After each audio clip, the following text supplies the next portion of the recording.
ጤና ይስጥልኝ ተመልካቾቻችን፣ እንደምን ውላችሁ አምሽታችኋል? በላይ በቀለ ነኝ።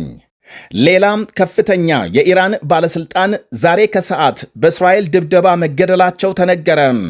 አሁን ከሀገሪቱ ቁልፍ መሪዎች የቀሩት አንድ ናቸው ይባላል። እስራኤል ግዙፍ የኢራንን ጋዝ ማምረቻ ጣቢያ መደብደቧ ሲነገር ከተለያየ አቅጣጫም ተቃውሞ አስነስቷል። የኢራን ጦር በምላሹ በስም ጠርቶ የፋርስ ባሕረ ሰላጤ የነዳጅ ጣቢያዎችን ለማውደም ዝቷል። በእስራኤል ዓለም አቀፍ አውሮፕላን ጣቢያም የግል አውሮፕላኖች በሚሳኤል መመታታቸው ተነገረ። በመላው ኢራን የጅምላ እስር እየተካሄደ ነው ተብሏል። ሁሉንም በዝርዝር እናቀርባለን። የአሜሪካ ድምፅ ጣቢያም ወደ ሥራ እንዲመለስ ፍርድ ቤት መወሰኑን የተመለከተም መረጃ ደርሶናል። አብራችሁን እንድትቆዩ ጋብዛለሁ።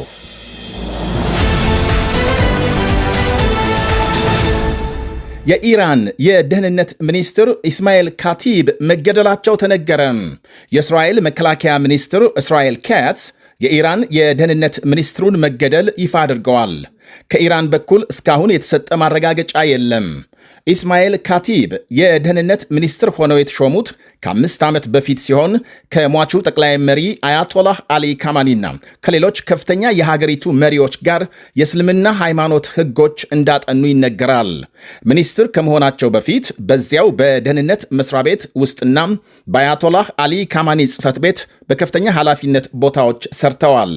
ኢስማኤል ካቲብ ከጥቂት ዓመታት በፊት በአሜሪካና በሌሎች ምዕራብ ሀገሮች ላይ የሳይበር ጥቃት እንዲፈጸም አድርገዋል በሚል በዋሽንግተን መንግሥት ማዕቀብ ተጥሎባቸዋል።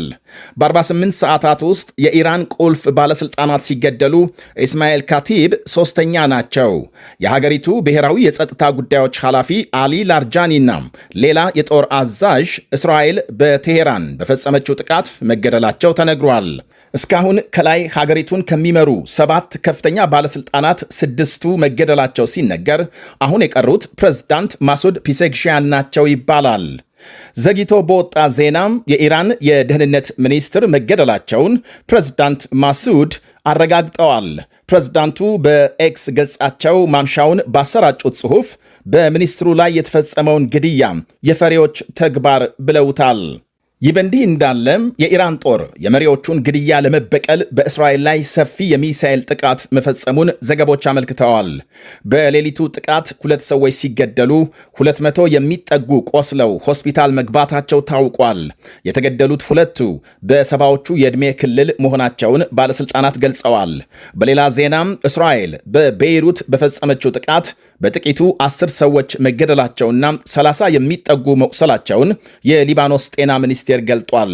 የእስራኤል ጦር ባወጣው መግለጫም በጥቃቱ የሄዝቦላህ ማዘዣ ጣቢያዎች መመታታቸውን አመልክተዋል።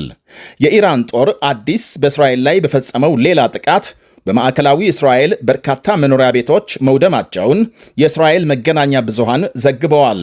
በሌላ በኩል ኢራን ለጠላት ሲሰልል አገኘሁት ያለችውን የስዊድን ዜጋ መግደሏ ተሰምቷል። የስዊድን ውጭ ጉዳይ ሚኒስቴር የዜጋውን መሞት ያረጋገጠ ሲሆን ድርጊቱን የጭካኔና ይቅር የማይባል ቅጣት ነው ሲል አውግዟል። የአውሮፓ ሕብረትም ከኢራን ማለትም ኢራን በስዊድን ዜጋ ላይ ተፈጻሚ ያደረገችውን የሞት ውሳኔ አጥብቆ ማውገዙን ዘገቦች አመልክተዋል። የስዊድን ውጭ ጉዳይ ሚኒስቴር በሀገሩ ያሉ የኢራንን አምባሳደር አስጠርቶ ማነጋገሩ ታውቋል። ባለፈው ሰኔ የታሰረው ይኸው ስዊድናዊ ለእስራኤል የስለላ ተቋም ሞሳድ መረጃ ሲያቀብል ነበር ተብሏል። ይህ በእንዲህ እንዳለ በመላው ኢራን የጅምላ እስር እየተካሄደ መሆኑ ይሰማል። ለአሜሪካና እስራኤል ጥቅም የቆሙ በሚል በመቶዎች የሚቆጠሩ ኢራናውያን ተይዘው መታሰራቸውን የአልጀዚራ ዘገባም አመልክቷል። የደህንነት ሚኒስቴር ባወጣው መግለጫም አፍቃሪ ዘውድ የሆኑ ሕዋሶች እየተለቀሙ ናቸው ብሏል። ከኢራን 31 ግዛቶች በ26ቱ ከ110 በላይ ሕዋሶች ወይም ቡድኖች መያዛቸውንና ዘመቻው ተጠናክሮ እንደሚቀጥል ገልጿል። በተያዙ አንዳንድ ግለሰቦች መኖሪያም ጦር መሳሪያዎች መገኘታቸውንም አመልክቷል። የአሁኑ የኢራን መንግስት የጅምላ እስር ሰሞኑን በሀገሪቱ ህዝባዊ አመፅ ይነሳል በሚል ጥበቃ መጠናከሩን ተከትሎ የታየ ነው። ሚኒስቴሩ እየታሰሩ ያሉት አፍቃሪ የዘውድ አገዛዝ የሆኑ ዜጎች መሆናቸውን መግለጹም ባለፈው ህዝባዊ አመፅ ህዝቡ ፎቶቸውን ይዞ ድጋፍ የሰጣቸውን የቀድሞ ንጉሥ ልጅ ሬዛ ፓላቪን እንደሆነ ታዛቢዎች ይናገራሉ። የአያቶላህ አሊ ካማኒ አገዛዝ በ1979 የኢራን አብዮት ከስልጣን ያስወገዳቸው ንጉሥ ልጅ ልዑል ሬዛ ፓላቪ በአሜሪካም በስደት መኖር ከጀመሩ ረጅም ዓመታት አሳልፈዋል። በአሁኑ ወቅት በኢራን ያለውን አገዛዝ ለማስወገድ የሚካሄደውን የውስጥና የውጭ ትግል የሚደግፉት ፓላቪ በአብዛኛው ኢራናዊ ዘንድ ትልቅ ተቀባይነት እንዳላቸው ይነገራል። በተለይ ወጣትና ጎልማሳ ዕድሜ ክልል የሚገኘው የኢራን ሕዝብ በዕድሜው የሚያቀው አንድ መሪ ብቻ ከመሆኑ አንጻር ለውጥ አጥብቆ ይፈልጋል ነው የሚባለው። በሌላ ዜና እስራኤል ግዙፍ በሚባለው የኢራን የጋዝ ማምረቻ ጣቢያ ላይ ጥቃት መፈጸሟን ተከትሎ ወደ ኢራቅ የሚደረግ መደበኛ የጋዝ አቅርቦት መስተጓጎሉ ተነግሯል። የኢራቅ 40 በመቶ ገደማ የጋዝ ፍላጎት የሚሸፈነው ከኢራን በሚገባ ጋዝ ሲሆን አሁን የአቅርቦቱ መቋረጥ ለባግዳድ ትልቅ ፈተና ደቅኗል ነው የሚባለው። በዓለም ትልቅ ጋዝ ማምረቻ የሚባለው ደቡብ ፓርስ በሚገኘው ተቋም ከኢራን በተጨማሪ የኳታርም ማምረቻ ይንቀሳቀስበታል። ኳታርም የእስራኤልን ጥቃት በማውገዝ በኃይል መሠረተ ልማት ላይ የሚፈጸም ድብደባ ለዓለም ሳይቀር ስጋት የሚደቅን ነው ብላለች።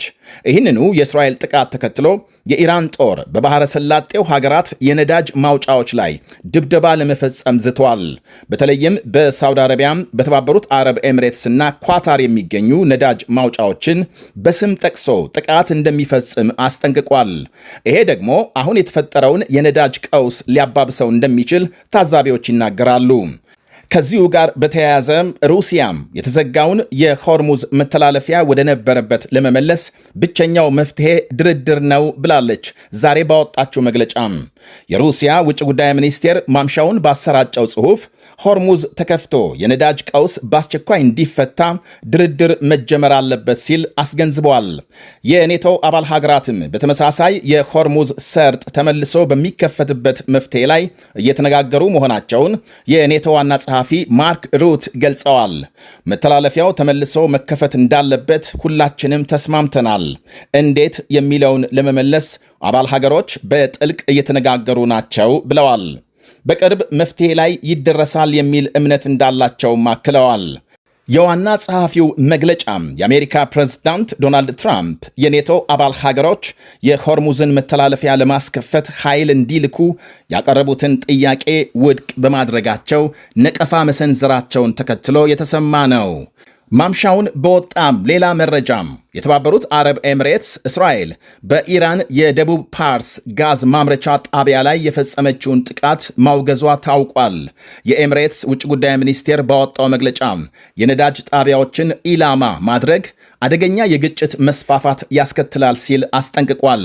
እንዲያም ሲል በዓለም የነዳጅ ደህንነት ላይ ቀጥተኛ አደጋም የሚደቅን ነው ብሏል። ተፋላሚ ወገኖች የኃይል ጣቢያዎችን ኢላማ ከማድረግ እንዲቆጠቡ አሳስቧል።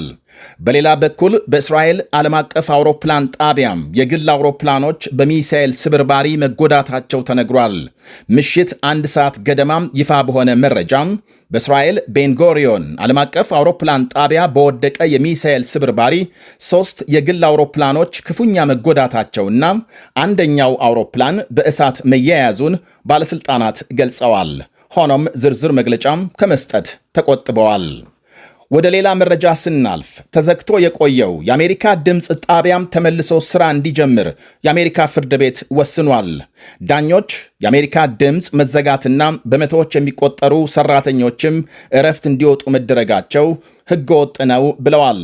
እናም ጣቢያው ወደ አየር እንዲመለስ ወስነዋል። የሚመለከተው የመንግስት አካል ጣቢያውን ወደ አየር እንዲመልስ የ1 ሳምንት ጊዜ ሰጥተዋል ዳኞች። ፕሬዝዳንት ትራምፕ ስልጣን መያዛቸውን ተከትሎ የአሜሪካ ድምፅ ጣቢያም ለአንድ ወገን ያደላ ነው በማለት እንዲዘጋ መወሰናቸው ይታወሳል። ከ1000 የሚልቁ የጣቢያው ሰራተኞች ከስራቸው የተወገዱ ሲሆን አብዛኞቹ ደሞዝ እየተከፈላቸው በግዴታም እረፍት እንዲወጡ መደረጋቸው ይነገራል።